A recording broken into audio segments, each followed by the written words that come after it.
This month, we are partnering with Pink Lady Apples.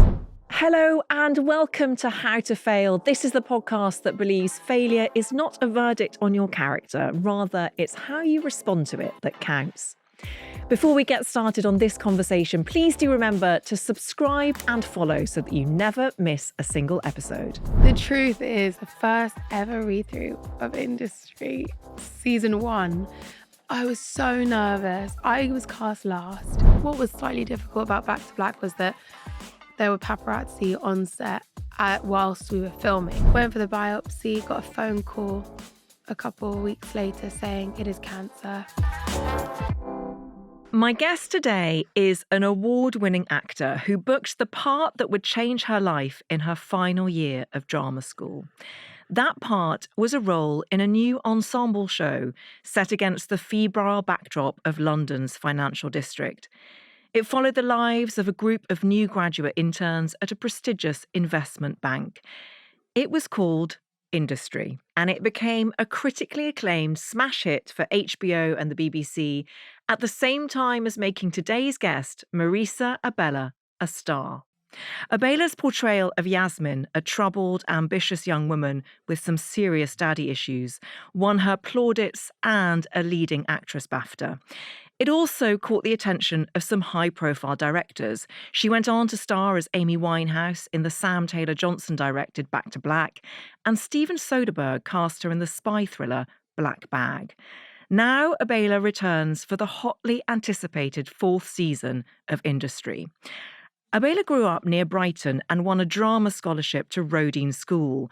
Her mother, Caroline, was an actor who encouraged her daughter to consider the same career after seeing her in a school play, age 13. Abela failed her first audition for RADA, so spent a gap year cleaning coral on a sustainability programme in Fiji, then re-auditioned and got in. Still only 29, she has racked up an impressive resume, but has never forgotten that earlier failure. And yet, as she says now, at a certain point, the regret of not doing a thing is worse than the fear of rejection. Marisa Abela, welcome to How to Fail. Thank you so much. Thank you so much for having me. Gosh, that's cool, isn't it? I'm so delighted you're here. It's the first time I've mentioned coral cleaning in Fiji in an introduction. Oh my God, I know, it sounds so intense whenever I hear it back like that. My boyfriend at the time had gotten it. We both auditioned at the same time. We were both doing our A-levels at the same time. We both auditioned for drama school. He got into Guildhall and I didn't get into any of them. And I was so mortified and embarrassed that I hadn't gotten in, that I think I was just like, I have to leave the country because I was so ashamed.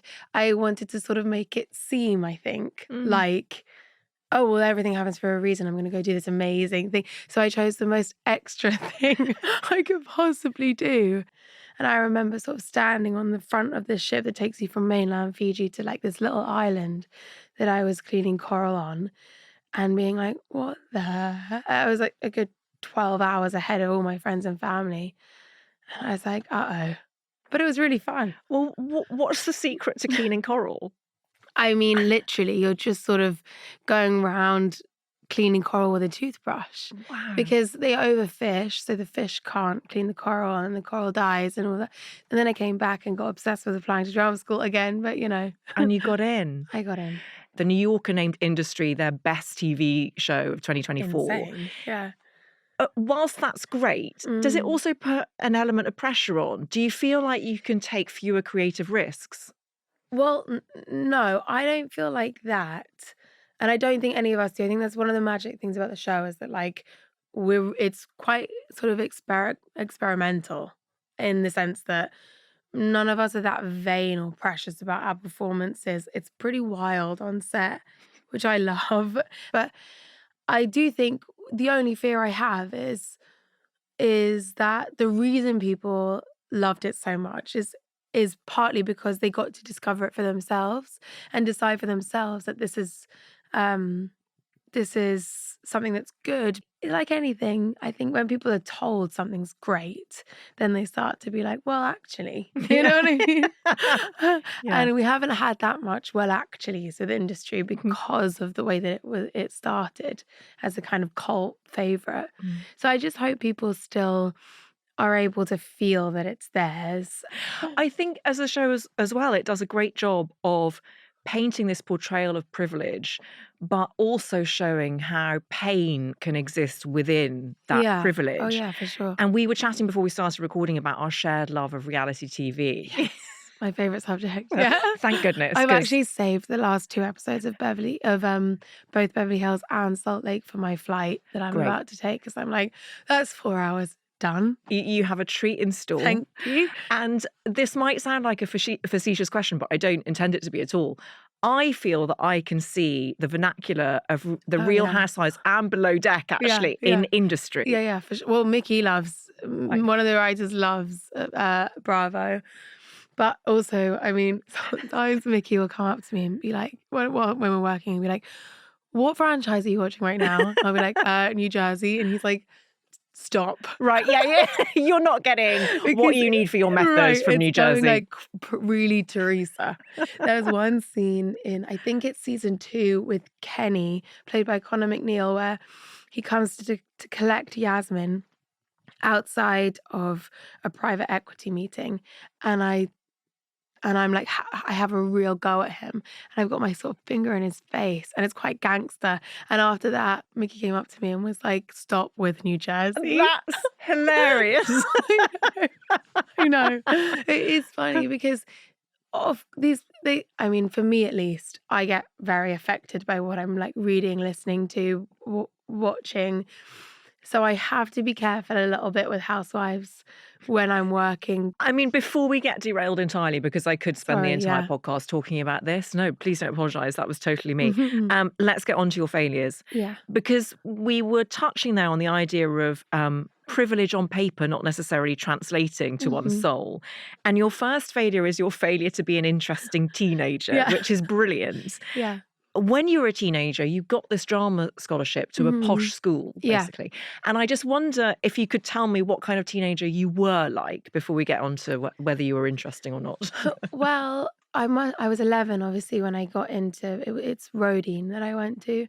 And they kind of had a kind of like outreach vibe at the time, where they were going to local primary schools and trying to get local girls to apply for scholarships or bursaries at the school. My mum and I decided that it would be a good thing for me to do. I was bright for my little school, but obviously it was a very expensive school. My mum was a single parent. She was working in a call center at the time for my brother and me, so she couldn't have afforded the tuition. So it had to be that way. So I got in this with this drama and dance scholarship and a bursary, and I became so obsessed with the ways in which I was different to these girls and that my upbringing compared to theirs, that I just rebelled so intensely. So I started school. My mum's pretty RP. My mum's an actress. She went to Central, so she has like kind of RP accent, received pronunciation, like, you know. And I was kind of sounded like that when I went. And then I went the opposite way. So I started like properly talking, like I didn't want to sound like these girls because I didn't naturally sound quite as posh as they did. So I went the other way, started hanging out with like like kids that would like take a lot of drugs and stuff like that at the weekends, instead of hanging out with these girls, because they didn't fully accept me and my family for who we were when I, stuff like they never invited my mum to dinners that the mums went on, partly because my mum didn't have a partner and it was always the mums and dads that had dinners, and partly because, I don't know, maybe they thought it was the places that they went were too expensive, stuff like that.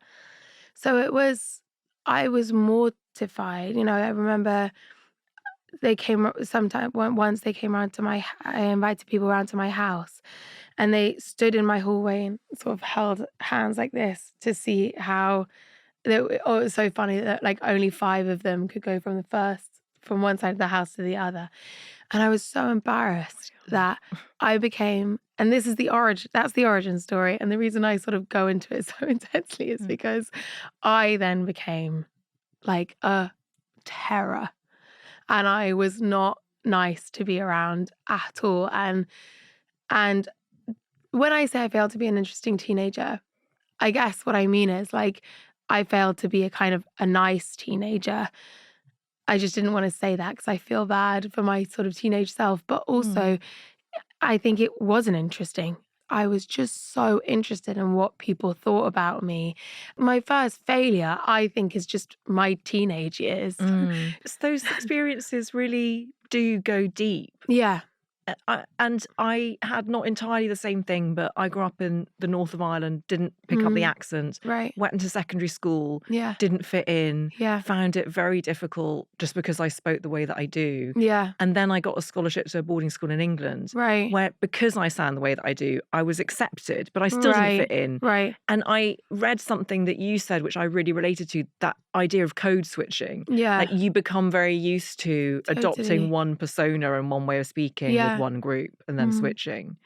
So looking back now, do you feel like you had any friends who understood you? I did. And this is like the kind of confusing thing about it. I'd say sort of like year 7, year 8, the first half of year 9 were very, very difficult for me.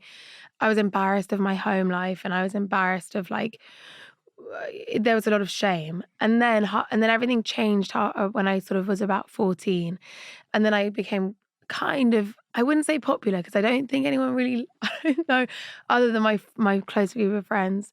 I think I had a bit of a reign of terror for a while at my school, if I'm being honest. Like, it's never cool to say that you were like not nice that as a teenager, but like there was one girl in particular that had been quite intense about my house and my childhood, my sort of family for a while, and I just turned.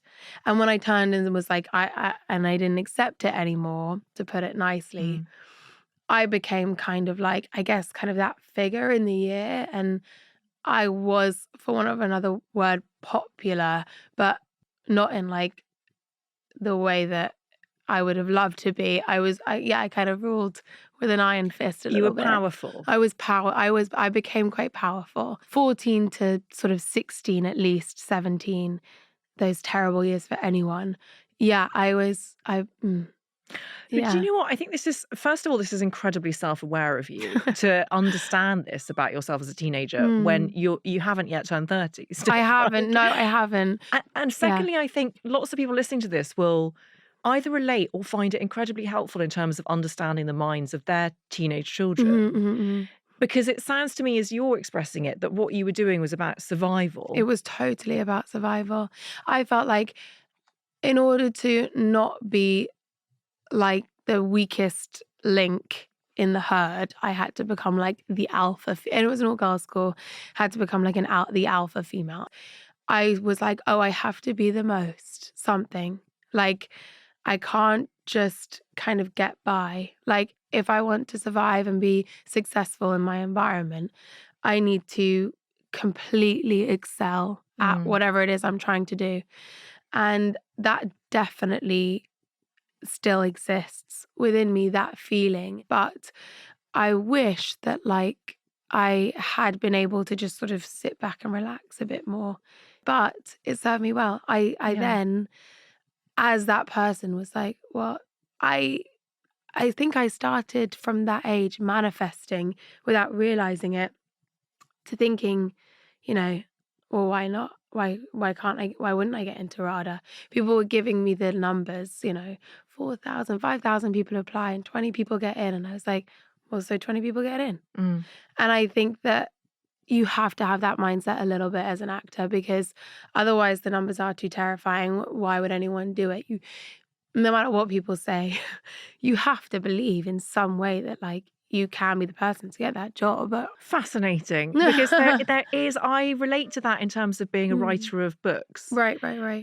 A friend of mine said, people who write books, and particularly novels, have to be at some level a monstrous narcissist. Yeah, exactly. Yeah. Because you have to believe Yeah. that it's worth you spending all of this time away from your family, away from your Yeah. friends, to write this thing that you think Totally. other people need to read. Yeah, exactly. Oh God. Yeah, And at the same time, I feel you and I are probably both riven with insecurities Oh, because of we're so course. sensitive about how people then Yeah. respond to what we put out in the world. Totally. So it's this really interesting mix.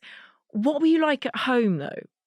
Also a terror. Were you? Yeah. Have you spoken to your mum about it since? Yes, I mean, lots. It's difficult because my mum and I are so close now. My mum's like one of the most important people in my life, and she means everything to me. And I also now know that she is so strong and so amazing and brought me up with such sort of like tenderness and love, but also like ferocity as, a single mother with 2 children under 4 at the beginning and just like made it work.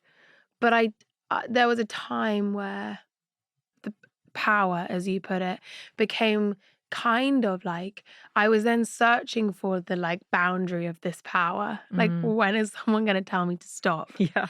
And it wasn't going to be my mum. That's just not who she is as a person. It was a friend of mine in the end. I think that was the most important lesson that I learned. I ended up snapping at one of my best friends, and she didn't take it, and she sort of walked away from me for a while. And that broke my heart because my mum is one of those people that was like, I love you unconditionally. Unfortunately, I love you unconditionally. I don't know what you want me to say. And it was like I needed some conditions, some boundaries. And this friend of mine, obviously it wasn't for my benefit, it was for hers, but had a boundary. She was like, no. And that changed things for me. I was like, okay, that's a line. I can't talk to my friends like that. I probably shouldn't talk to my mum like that, actually. You know what I mean? And my mum also had me at 40. So, and I'm sure she wouldn't mind me saying this. I love that. Yeah. Yeah. No, I'm sure she wouldn't mind me saying this. We were probably going through her menopause and my first periods at the same time. So it wasn't just me. Like, we were both pretty fiery. I just wanted to take a second to interrupt and tell you about something very important in the shape of a pink lady. Now, I'm always on the move, whether I'm recording this podcast, going to meetings with my agent, or out and about on my book tour. So I often struggle with finding a healthy snack in the middle of a busy day. Grabbing something sugary or salty is easy, but it's rarely what I actually want in that moment. That's why I reach for a pink lady apple. It's the quick, feel-good boost that brightens my lunch break and makes the whole day feel a little lighter. Crisp, sweet, and bursting with juicy crunch, a pink lady apple turns an ordinary lunch into a moment you genuinely look forward to. Find your fizz and liven up your lunch with pink lady apples. Add a packet to your shopping basket this week. You mentioned that your mum raised you and your brother from when you were 4, I think. Yeah. And your parents got divorced. So was your dad on the scene and able to give boundaries? He was on the scene. I saw him every weekend. But when I was 14, my dad moved to Manchester. Okay. So I think that probably had something also to do with the like shift in. Maybe I should shout louder, and then like he'll be able to hear me he'll in be able Manchester. to hear me all the way over there. It's so silly because we were very close, but the only person I probably never really shouted at, he might say this isn't true, but it is. The only person I've never really lost my temper at probably is my dad, and we're very close now. But I think when my dad left, I just became like, oh, well, now I can do sort of whatever I want. And maybe he'll come back to tell me off, which wouldn't be a bad thing. But also, if he doesn't, then he doesn't. And I can just do whatever I want. You could not pay me to go back to being 14. I'm sure most people would say that. But I was a very sort of angry teenager. Can you still access that teenage powerhouse sometimes when you need to for a role? Or yeah, I mean, I think anger is something that I go to quite often in my work. And actually, I think it's important for me to really interrogate when a character would lose their temper, because I think I have a shorter fuse maybe than like most of the characters that I play, except for Yasmin, maybe. I was But about to say, yeah, wow. yeah, yeah. No. I don't get that angry anymore, but it's definitely it's something that I have the capacity for sure. Yeah, and you Yeah. know how it feels. hmm Is sadness where you went with Amy Winehouse? Is that something that you saw in her? Yeah, Yeah. for sure. Sadness is something that I'm getting better at as an actor now. I actually think even since Back to Black, unfortunately, but that's how this life works as well. But sadness is an interesting one because it can be a passive emotion. I think that's why I found it quite difficult. I used to find it very hard at drama school. The activation in sadness that makes it interesting to watch is the thing that is really like a technically brilliant thing. Because I think for me, sadness shuts me down and I go numb.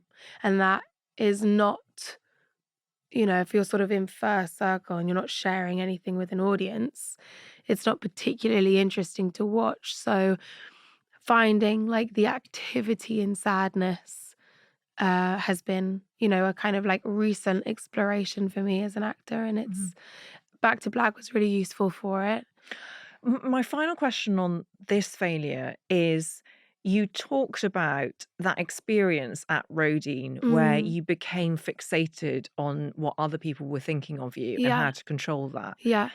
Now that you are an actor who's taken on such high profile Mm, material mhm, and everyone had an opinion about yeah. industry, everyone had an opinion about Amy Winehouse, how do you handle how you're perceived on a wider scale? Do you have good boundaries for yourself?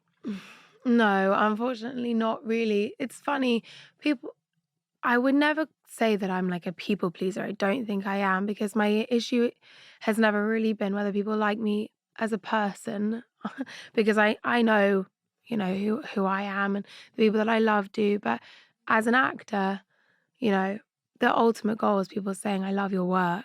So when people don't, it's incredibly hard.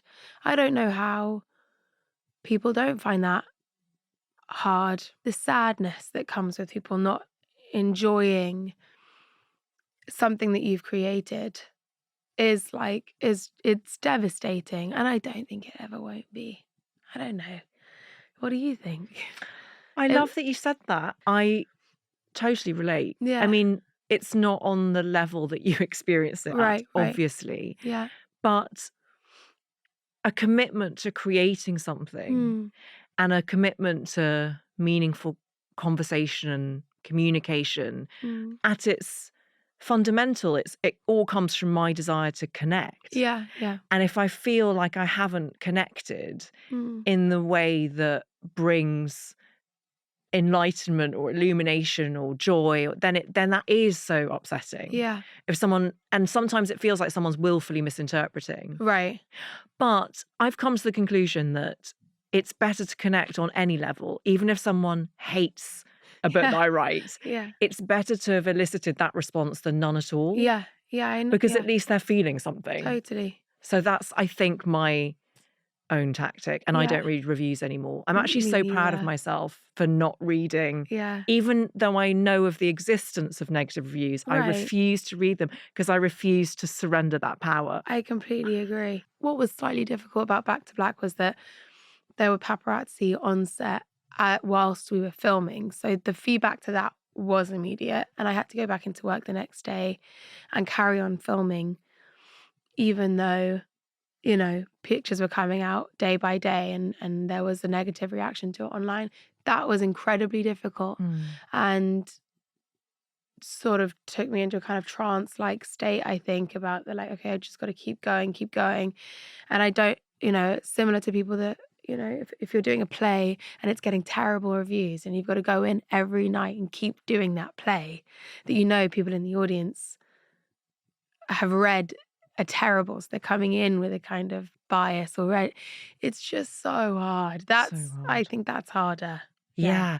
And the cruel irony of you playing Yeah. this woman hounded by a culture that Yeah. refused to allow themselves to understand her, Uh, and then you're experiencing that in real time. yeah, totally. It must have been so difficult, and well done for getting through it. It was so difficult. And what was funny was that in the press for it afterwards, people were like, a lot of the stuff was about how far we've come as a culture from that point. And of course, like we have. But the truth is, it was very difficult for me to not get angry actually in those moments sometimes and think, are you kidding me? Like Mm.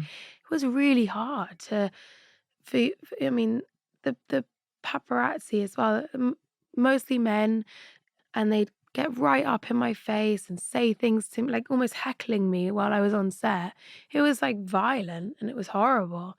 And I felt like I didn't want to talk about it at the time because I understand obviously it paled in comparison to everything that Amy went through. But at the same time, I was like, guys, can you not see the irony of this Mm. situation and how horrible it is that you're doing this to me when this is what we're sort of making this story about?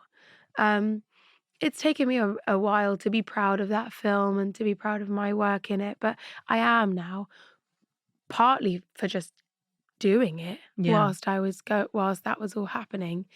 I do think bravery is an incredibly important, skill. I don't know if I would call it like an innate gift. I don't think it is really, but a skill that an actor has to learn. And like I learned it like by fire on that job. Well, let's move on to your second failure, and I'm sorry because it's not Mm, it's not an upbeat shift in tempo, mhm. but this is such an important one, and I really admire the way that you phrased it. As you put it, failure to use my health crisis as a way to become a better person. Now, Yeah. take us back to 2020 Mhm. when you weren't feeling well. Yeah. What happened? So I thought I had COVID. I probably did have COVID, to be honest. But I just wasn't getting better. And my memory was slightly foggy and like I couldn't really get out of bed and I was putting on lots of weight and I wasn't sure what was happening. So I called NHS 111, which was obviously a bit of a nightmare at that time Mm. anyway. And I remember them asking me for my phone number on the phone and I couldn't remember it. And I burst into tears and I said, this is part of the problem. I can't remember anything. I don't know what's going on. I've got this intense brain fog. And the problem is that, brain fog was a symptom of COVID and all that. So everyone was like, oh, you're probably fine, whatever. But this nice lady on NHS 111 was like, I'm going to give you an emergency referral to Paddington and a doctor will just see you and you'll be fine. So I went to Queen Mary Hospital and they were feeling around and they were like, you do have a swollen lymph node, they said, in your neck, but it's probably because you're fighting off a virus. Come back in a couple of weeks if it's still there. And I went home and I felt it and I got, oh my God, like that is massive. What is going on? And then so I booked a private ultrasound. It was like 50 quid. I was like, yeah, whatever, I'm gonna do it. Went to went to some private ultrasound clinic. They still send me texts actually. And the guy did an ultrasound on my neck and I could just feel that he kind of froze up. And, there are all these different classifications of essentially tumors. And this one was like, it was pretty clear that it was not a great one, even just by the ultrasound. Gave me a referral to go back onto the NHS to have a biopsy. And that's what I did. By that point, I decided to go back to Brighton to stay with my mum, who's still living in my childhood home at the time. And so I could do everything there because it was Mhm. locked down and all that kind of stuff. Went for the biopsy, got a phone call a couple of weeks later saying it is cancer. And it was like weirdly like a happy and sad phone call at the same time because he's like, it is cancer, but I'm an oncologist and my job is telling people they have cancer like every day. And if I could choose to tell them that they had any cancer, it would be this one. And I was like, oh, I could then, it was so weird. And Mm. obviously you never expect to be told that you have cancer at 23, no matter how nice the cancer is or whatever. And it was on my thyroid, and I was aware that that was potentially going to like cause hormonal issues throughout my life then, and that was very scary. Just the aftermath of the whole thing was scary to me. I had to have a total thyroidectomy, and I think like 19 lymph nodes removed from Oh my gosh. the side of my neck. So I don't have I don't have a thyroid anymore. It was an 8-hour surgery, and it was in the middle of COVID. So I had to go in on my own. No one could come with me for most of my appointments as well. But for my surgery, I was on my own. And I was put in the burns unit for recovery because there weren't enough beds in the ICU. Um, so it was a really 2020 was bleak for me. That's so traumatic. Yeah, yeah. It was traumatic, but I knew I was ill. I could tell something was really wrong. And then I just switched into like get it out mode. And am I going to be able to speak again? That was the scariest thing because they had to go through a lot of nerves to get to my thyroid. And one of the things was, I had to sign a form that said if they cut the nerve that's attached to my voice box, I'm not going to, sue them or whatever. So I remember when I woke up, the first thing I did was go, "Ma," Wow. because I just wanted to make sure I could talk. Yeah. And I was like, I remember saying to the doctor, I know I've signed this, but please, if it looks dodgy and you think you're going to have to, don't wake me up and we'll figure out another way. I'll do, you don't have to do chemo or anything for that kind of thing. But I was like, I'll do whatever, just don't go through. So it was bleak, but, it's everything else that comes with it. I was thinking about like, would I be able to be an actor? Would I be able to speak? Will anyone employ me with a big scar on my neck? You have all these vanity things as well. It was the first time at 23 I'd thought really about, am I going to want to have children? And does this affect that? And like at the time, I went, this is going to change who I am as a person. And I am going to become a saint, I think. I think that's the right thing to do. And obviously I didn't. And you kind of don't change at all. I mean, maybe people do. And maybe if you have a slightly closer brush with your mortality rather than just like your sort of state of perfection as a healthy young person, then it does affect you more. But it didn't, you know, it didn't really affect I really thought I was going to come out on the other side and be like so much better and so much wiser and so much more like grateful to just be alive and grateful for my body and grateful for, and that probably lasted about 6 months. It's funny when hearing you talk about that, because in a way you were experiencing this through COVID. And for many of us, Yeah. the pandemic was a bit like that too. There were Yeah. all of these conversations about how everything would change Right. forever. Yeah. And actually we've sort of forgotten about Gone it. completely back to normal. Yeah. But maybe you have to kind of forget to carry on living as a flawed human. I completely agree. What are you Yeah. going to do for the rest of your life? Sort of think of yourself as like a glass thing, or also, not be human. Part of being human is being, slightly having like a tiny little sprinkling of all of the Yes. sinfulness, because that is what it is. And that all of the good things are the things that make you you, and all of the bad things are the things that make you you. And to lose all of the bad things, I mean, I certainly wouldn't be who I am. Has it changed how you feel about your body? I mean, that was kind of one of the main things I hoped it would do. Not that like I have a particularly terrible relationship with my body or anything, but like I'm hard on myself. Like I think all of us are, especially as an actor. I have to see myself all the time. And it has changed my relationship to my body, and the fact that like my number one thing now is that I'm healthy, and I am, when I think about food and stuff like that, it's about like healthy choices, not just sort of skinny choices, for want of a better word. But it hasn't quite done enough in the sense that, like, of course, I'm still slightly vain and I want to look good. And it's a difficult one because the thyroid is one of the hormones that you need to stay, your metabolism to be working. So it's been a lot more difficult for me since the illness and the aftermath of it to stay fit. At the beginning, I was like, I'm going to have peace with my body now. And what's difficult is that obviously now I'm like, actually, I have to sort of work harder to maintain a sort of a healthy physique. Yeah, you want to be a sort of perfect person afterwards. And it's so stupid, Yes. as if. What's it taught you about instinct, this experience? I mean, it's taught me so much about women's health. I'll say that. It's taught me so much about the way that we are told constantly, you're probably fine. It's probably normal.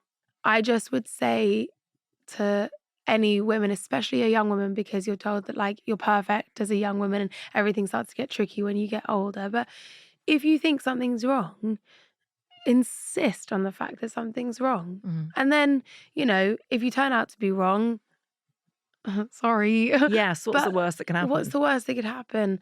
Don't let anyone bully you into thinking that it's normal or it's going to work itself out in time or it's going to whatever. I think that we have, a month as women where things go up and down and round and your body and your mind and everything is just telling you all the time. We have about a week in the month where we're like pretty normal. Yeah. So of course it's normal to think that something that's abnormal is normal, but there's a difference. And when something shifts slightly and you think, I don't know actually if this is, just follow that instinct. I really do believe that like your body has a way of telling you that something's actually wrong, and like listen to it. I'm so struck by what you say there, that women, for want of a better word, have kind of been gaslit by a predominantly male medical profession for so many centuries. And I went through a lot of fertility treatment, and that was certainly my experience, was that I was overwhelmingly treated by male clinicians who have never had a period, let alone understand what a miscarriage is. And so what advice would you give to anyone who is struggling to get their voice heard?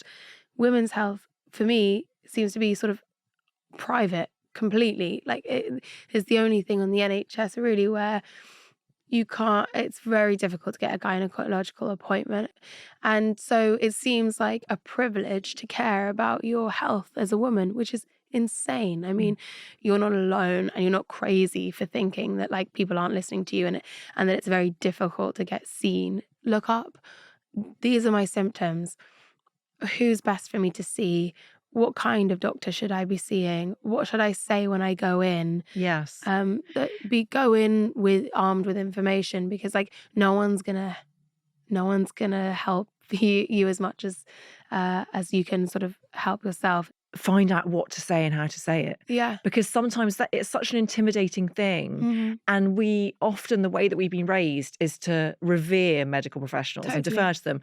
And so often they are amazing and they are life-saving and they are extraordinary. But it makes it quite nerve-wracking to know how to advocate for yourself. For sure. You recently got married. I did. Congratulations. Thank you. And you've been with your husband for many years. Yeah. Was he with you through this? He was, yeah. That must have been an immense help. It was an immense help, and it was kind of one of the moments where I knew that this was the person I wanted to be with forever. I think it's equally as important to have someone that supports you when you're up as when you're down. I don't think it's like just when someone's good at when things are bad. Jamie is great at both. He's there on like a red carpet with me when I'm really proud of my work and is like the number one person that's always like, look how great she is. But also when things aren't good, he is right there and he looks after me, and he is like the most supportive person in every way. And I'm so lucky that and he was in my year at RADA, so if I'd have gotten in the year before. Oh, you see the coral. The coral was meant to be. It was meant to be. We got together, although we went to drama school together, we got together in our final year, which was 2019. So 2020 was only a year into our relationship. like I said, I had to go into the hospital on my own and stuff. But when I was let out a couple of days later, I really had a pretty gnarly scar. And it was all the way from one side of my neck to the top of my ear, the other side. And it was stapled and it was bloody and it was intense. Um, and he was just like, "You look so beautiful." I Oh, know. I'm so Yeah. happy for you. You so Thanks. deserve that. Yeah, he's great. 2019 was a big year then. So, Yeah. Yeah. Jamie, and you also got your part in Industry. Yeah. And is this right that 2 days after your final treatment for Yeah. thyroid cancer, the first episode of Industry aired? Yeah. So presumably at that stage you still have that Oh gnarly god, yeah, I scar. looked crazy. And I was in I mean, you can't really see it because it was COVID, thank God in a way for my sake, but, like, all of the press for Industry season 1 was over Zoom, and in everything I've got a high neck on, like a sort of some kind of collared shirt with a big bow or something, because I have this big scar on my neck, and all of the first photo shoots that I did at that time, I had this big scar, and it was a really awkward conversation with the makeup artists because, do you want me to cover it or do you want to leave it? Now I leave it, but it's also mostly it's healed now. At the time, it was like a pretty fresh scar. So yes, I wanted to cover it, but also putting makeup on it was pretty intense for everyone. So that was just a really weird. And I was getting all these messages. I started getting followers on Instagram for the first time ever, Mm. but I was lying at home, like taking medicine for the first time about something, and it was I remember getting my first ever like approval for a photo shoot I did whilst I was in hospital. I like having just woke up, I looked at my phone and I did this first look at Marisa Abela for Vogue, and I had to like approve these photos. And I was lying in hospital with like tubes sort of coming out of me during COVID in the burns unit.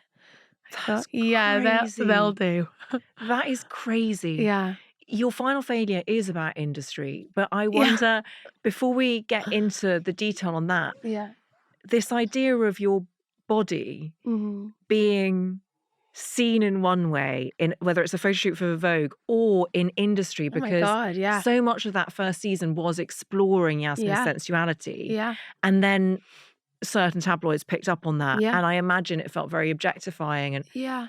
what an extraordinary disconnect that must have been for It you. really was, but at the same time, I do think that weirdly, that going through that experience did actually help in terms of what we were talking about before, and with the understanding that like perception versus reality is so Yeah. stupid, and like Yes. I is sort of I really didn't care about what people were saying about that. It was so obvious to me that it had no meaning. And at the time, of course, I was so just grateful that everything went well and that I was healthy and that I was with my family and and that was the truth of the time. So it was great that people were enjoying the show. It was whatever that people thought it, there was one sort of Daily Mail thing. I think that was like, we didn't recognize you with your clothes on. There was one thing about that with me, and oh, for God's sake. But also, I really didn't care. Mm. And also, I did not judge my body at all. When I watched it, I didn't think, oh, I wish I looked like that. I wasn't vain at all at that time. I was really just like, good for me. You Yeah. know what I mean? Yeah. So yeah, I guess if it was ever going to happen, it happened at the right time Mm. for me. Firstly, I got to do it in privacy because Mm. everyone was locked down. So although the hospital appointments were horrible, as someone that otherwise my job is in the public eye, I didn't have to experience that. Your final failure, I mentioned there, is your failure to make a good impression on your first ever day in Industry. What happened? The truth is, the first ever read through of Industry season 1, I was so nervous. I was cast last. Everyone else had done a chemistry day where they all got together, and the girl that had maybe was going to be Yasmin at that point on that chemistry day, they were like, no. Wow. I know, brutal. I don't know if I should say that, but there were other people too. There were like there were 2 or 3 Roberts. I think the only person that there was one of was Harper, and I think there were 2 or 3 Yasmins, but I was not one of them. So I hadn't met anyone, and everyone else knew each other. So of course I went into like overcompensation mode, and I think I had a bit of sort of like delayed trauma from everything we were speaking about with Rodine, because Yasmin is like a very privileged girl, and I was like, what would she wear? Oh my gosh, no. yeah, I can just tell where imagine. it's going. And I was not. I was a student. I obviously was going to start earning money a bit with industry, but I was like, most of my clothes were like, had been at RADA for 3 years. So I was in like leotards and leggings and flowy skirts and whatever. So I went to Westfield because I lived in Shepherd's Bush at the time, and I went straight to Louis Vuitton, and I bought a pair of these trainers, these like massive hype beastie trainers, like not for someone, I don't know who they were for, but they weren't for me. And I was like, these are perfect. I spent the remainder of my student loan, because I was still at RADA at the time, and I hadn't been started getting paid yet for industry. Remainder of my student loan on these trainers. I think they were like 600 quid or something. It was insane. And I went to, and I was like, they're perfect, right? And even my flatmates were like, yeah. So then I wore them with these like little jeans and like a jumper. And I went in, and everyone without fail, when they said hello to me, did like a double take of my trainers. Everyone, hey. And then there was just this little look down at my feet, and I started getting more and more and more mortified. So then on the train, I was sitting with the other cast of industry. I was Googling places in Cardiff that I could, like an office in Cardiff where maybe I could go and get like a ballet pump or something. Or like, I was so embarrassed, and I thought, okay, if I tell people that I've got a cold and I've got to go and get a Lemsip in town, then I can go to the office and wear ballet pumps, and maybe no one will say. And I was so overthinking it that when I was on the train, I wasn't really talking to anyone. I wasn't like making friends with anyone. And later, Harry Lorty was like, I thought you were a real, like, can I say You bitch? can swear. Okay. Yeah. I thought you were a real bitch, because I just sat there in silence, and I was just like nodding along. But he was like, I just thought you were really like sussing us out and taking us in. And I was like, wow, she's perfect casting for Yasmin. I was Googling where I could get a normal pair of shoes from. You're so sweet. So wait, did you get a normal pair of shoes? No, because everyone had seen them already. And I was like, well, that's even more embarrassing if everyone knows how much I care. So then I had to try and front it out. You quite rightly won a BAFTA for your portrayal of Yasmin. Crazy, yeah. What was it like? It was insane. Industry hadn't been nominated for anything else at the BAFTAs. It was the only thing we were all there for. Other things were sort of sweeping up. I did not expect to win at all. And it was a very last award. And I was genuinely so shocked, but so happy, so proud, so happy for the whole show. What did your mother say to you? I FaceTimed my mum when I came off stage, and it's live, but it's it's got a bit of a delay, so they hadn't seen it yet. She went, "Oh gosh, what is this?" And then I like showed her the BAFTA, and she just like burst into tears. Oh my! And my mum is so incredibly proud of me. I fought her for a long time on whether or not I should be an actor. We were actually on an open day at UCL when we walked past Gower Street, which is where RADA is, and my mum went in and got a flyer for me, and I was like, "Mum, you're so embarrassing. Like I can go to UCL. I'm a smart person."